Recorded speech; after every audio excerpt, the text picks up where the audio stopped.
Hi, everybody. Welcome to Phil and Dave's Excellent Adventures. Just Dave here. Today I'm reviewing the movie Turning Red. This is going to be a spoiler review, so if you haven't seen the movie yet and you are concerned about spoilers, I would suggest you go ahead and watch the movie first before watching this review. Turning Red is currently streaming on Disney Plus. So if you have Disney Plus, it's free. With the regular subscription, you don't have to pay any extra for it.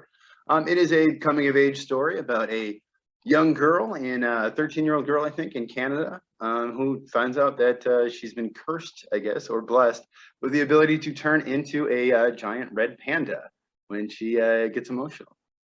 So as far as what I liked about the movie, I think overall the humor was really good in this movie. There's several jokes and several scenes that had me laughing out loud.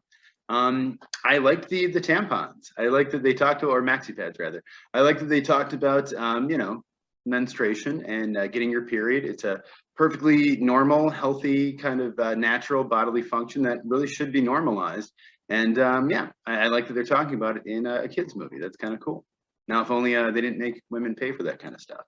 The movie is obviously about puberty, and I think it sort of deals with the idea of puberty in a really good and fun, refreshing way. I really like the depiction of friendship in the movie, and particularly the friendship she had with her friend group.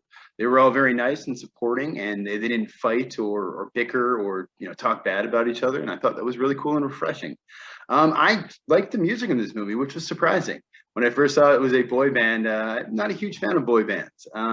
But yeah, I was kind of surprised to find that I didn't hate the music that the boy band was playing. And then in the end credits, I saw it was made, at least partially written by Billie Eilish and her brother Phineas, who I'm a little sick of Billie Eilish, I think, but I do think that her brother is a talented guy, and I think he makes some pretty good music. I really like the mom in this movie. I thought she was probably one of the funniest characters and the one who consistently made me laugh the most. And I really like the dad in this movie too, although he doesn't get to say much. He tries to, and he's often sort of overruled. But yeah, I really like the dad character, and the overall themes in this movie I thought were really great. It's a kids movie that's about teaching acceptance and sort of learning to really grow up and learning to accept yourself for who you are, which is all very important, and that's great. This is, as far as I know, the first Chinese Pixar film. I think they did Raya and the Last Dragon. That may have been Disney. I honestly can't tell the difference anymore. But yeah, they'd done Bao before this, which was a short that I really liked, and it was directed by the same director, Domee Shi. I don't know if I'm saying that right. The movie is very multicultural.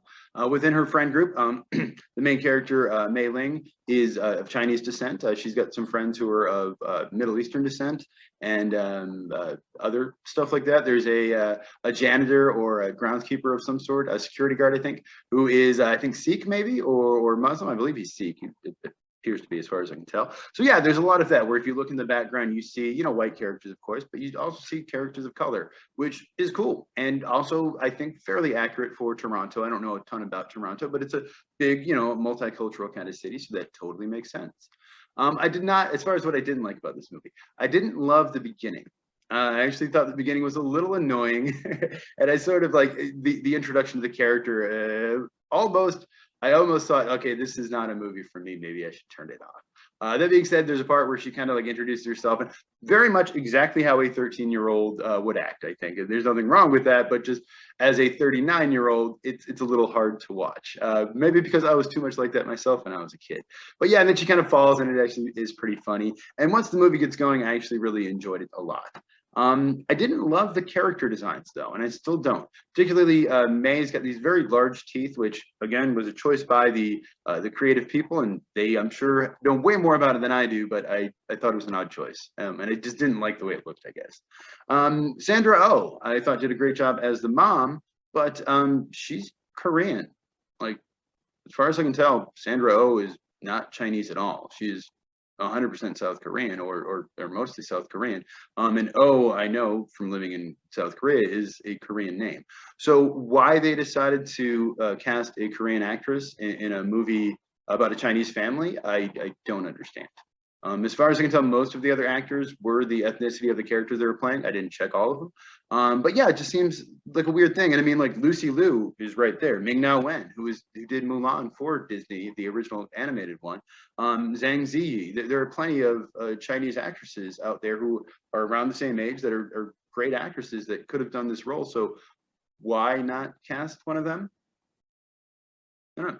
I didn't like the sound mixing in this movie. It was one of those where when the music came on, I had to turn it down. When the dialogue came on, I had to turn it up. It's very frustrating. I don't know why people keep doing this, especially in a movie that you are releasing directly to a streaming service. I realize that, you know, a lot of these executives probably have fancy, you know, screening rooms in their houses and soundboards and all that. I don't. I just have a TV with the 2 speakers that come with the TV inside of the TV. So yeah, I would appreciate it if maybe you just turned your dialogue up a little bit and turn the music down. I mean, not that much to ask, is it? Jesus. The movie is kind of awkward and annoying. The kids in particular are, but then so is being a teenager. So I can't really hold that against them. Like I said, I don't like boy bands. You know, I grew up. I'm a little older, I think, than the director, but I grew up around this era. I remember the late '90s, early 2000s boy bands, and I remember the music being absolutely terrible. And if you revisit it today, I maintain that it is still absolutely terrible. That being said, I understand young girls and young boys like that kind of music a lot, and there's nothing wrong with that.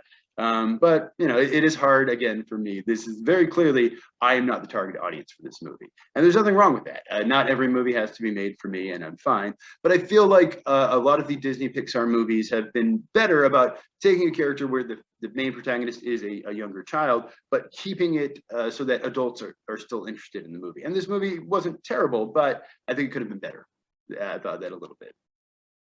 As far as other things, the director was Domee Shi. I don't exactly know how to say her name. She is the first female solo director of a Pixar movie and the first female of color to direct a Pixar movie. So that's pretty cool. The movie is basically Teen Wolf in a lot of ways.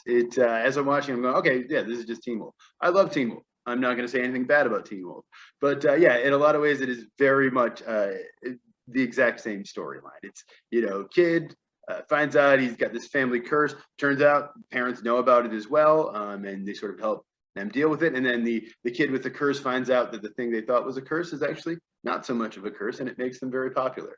Yeah, okay, fine. They definitely do their own twist on it. It's not an exact ripoff, but very, very similar in some ways. It is set in the early 2002 in Toronto, which is fine, but I don't understand why it's set in 2002 in Toronto. I believe the director was also about 13 in 2002 and also grew up in Toronto and is also, you know, of Chinese descent. So I'm assuming the movie is very autobiographical, which is great. There's nothing wrong with that.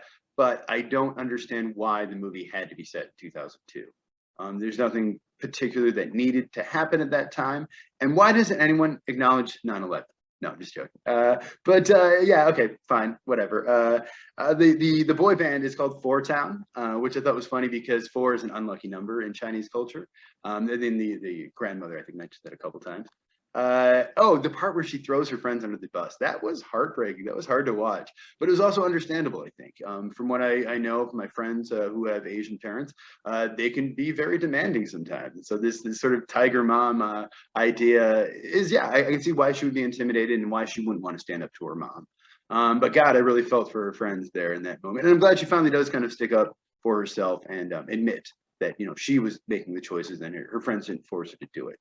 The movie is obviously this whole turning into a panda thing is an allegory for adolescence, but I think at least some people could also see it as an allegory for being trans, which is cool and interesting. There's not a lot of movies like that out there, but I can definitely see this being the kind of thing that, you know, trans people as they get older kind of look to as a thing to say, okay, yeah, this sort of told me it's okay to be different than my family wants me to be, and it's okay to be myself and to act the way that makes me feel happy. Nothing wrong with that. I also think that this is a little less obvious, but you could also argue that there is a sort of furry theme to the movie.